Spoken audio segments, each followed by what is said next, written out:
The WDHN Daytime this weekend. The city of Dothan is going to be the place to be here in the Wiregrass as the Krewe of Kolosse Mardi Gras Parade's coming right here to downtown Dothan. To join us more is the man who started it all, Mr. Harry Hall. Thank you for joining us. Well, there's a bunch of us that did it. Yeah? Yeah, I've been in it since the beginning. So yeah, we just got tired of leaving Dothan to see a Mardi Gras parade. And so we decided to do one here, and apparently it was a good idea because a lot of people enjoy it. Yeah, I was there last year. I got to say, if you are looking for something to do Saturday, it's going to be a heck of a time. The weather's supposed to be about mid-50s, sunny, so that's pretty good weather. You're not perfect weather for it, yes. And we appreciate the weather department helping us on that. But it's going to be a great turnout. We've got new floats. It's going to be about a 40 float parade, and so it's bigger than before and better, and just we work on ways to improve it every year. Awesome. So obviously you have some beads on your neck there. That's part of the excitement, the floats being one of them. But for the parade itself, let's kind of go through the route. Where will it start, and then should people try to catch it maybe if they don't live in those certain areas, or should they wait on Foster for Right. There's lots of options. And so, you know, in Mobile and New Orleans, they have day parades or they have night parades. We've only got the one, so we have both. So we start staging around Solomon Park, and then we work through from Solomon, we go down Girard to Girard Elementary School and go between the schools there. And when we do that, it allows for a lot of people to park there, free parking, sidewalks, just a great place to watch. We go up past Evergreen Presbyterian, another great place to watch. Calvary Baptist on Montezuma, big crowds there, lots of parking, lots of space for that. And then go down Montezuma, there's a lot of tailgate in people's driveways. If you know somebody on Montezuma, that's a great place to watch. We then come out behind First Methodist and go beside them onto Park and cross Main Street there. And then we'll go to Nativity Episcopal Church on Holly Lane at the corner of Holly and Catalpa. And they've got a big tailgate going there. They're letting people come and have hot dogs and chips and drinks while we wait on the parade. And then we'll go past that to the Boys and Girls Club on Alice. And the parade will tighten up and regroup right there to be sure we're ready. And then we will make the corner onto Foster Street at sunset and come down Foster for the big finish. All right, and then also maybe if someone, they just wanted to wait on Foster. It's quite the event before the parade actually gets to Foster Street as well. There's going to be It is not just waiting on Foster. Let me tell you, the downtown merchants have gone out of their way. It's a downtown entertainment district, so all afternoon, in fact, I think all day, they're going to have lots of activities. We've gotten some people, the Krewe of Kolosse, we've hired some people to help entertain the crowds ahead of time. There's a lot of vendors that will be out on the sidewalks with easy to walk up and get food or drinks and wander Foster Street and see all the things to do.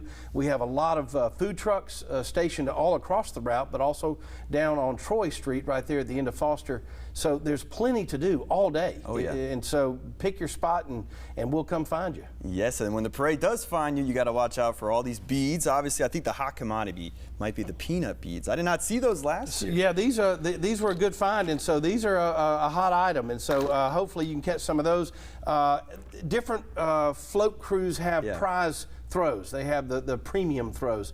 I'll give you an example. This is a gold coconut, and the king of Kolosse, who rides on the very last float of the parade, throws 50 of these. That's all. And they're hand painted, and they each are done each year. And so the king will throw these to worthy recipients that he finds along the way. And so we have people that make signs and goal posts for coconuts and things like that just to catch those. But there are a lot of other wonderful premiums that are made. Some are handmade and some are just very fancy, you know, 4-foot tall stuffed animals and things like that. And so there's a lot to catch.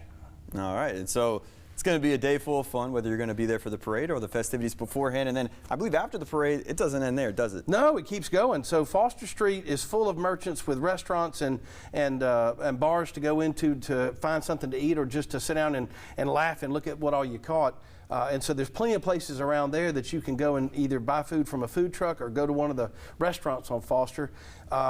MKOH, which is a men's crew that parades with us, they have the official after party, and they do it up at the plant, and they have the K-Jams playing up there, a longtime favorite band in Dothan. And so there's no admission. That's just go to the plant and enjoy yourself after the parade. There's a lot of we call them throws, anything we throw from the floats. There's a lot of throw swapping goes on there. Yep. I was participating in that. I got a lot of good trades last year. Yeah, you got to trade after you catch good stuff. I might fix some people out and bring some old beads. Be like, hey, look at this cool. That's right. You bring your best ones out and see what you might trade for. Exactly. So, you know, there's a lot of great throws. I was blown away when I talked to one of the supply houses in Mobile about the dollar value sold to people in Dothan. Really? Because we're the parade they're throwing it from. Yeah. And when I found out how much they sold to us last year, I was absolutely astounded at the value that a bunch of private citizens just put together and buy with their own money. It's beautiful. It's not subsidized. No. Everybody just buys what they want to throw, and then they throw it to strangers because it's the happiest day in Dothan. Yes, it is. So that's this Saturday starting at 3 p.m. with sunset expected on Foster for the parade to come through there. That's right. That's right. We'll start rolling about closer to 4. 3 is when we get staged and start putting them in order and trying to roll. But about 3:45, I would say we'd probably be coming down there to the first stop at Girard. Gotcha. All right. So we'll have all of this information, including the tour route for the parade, on our website, and we'll link it back to the Krewe of Kolosse website as well. So, Mr. Hall, thank you for joining us this morning. Absolutely. Tell me where you'll be. I'll throw you something good. I'm going to be on Foster. All right. I'll just be making sure to scream at my loudest and wave. That's right.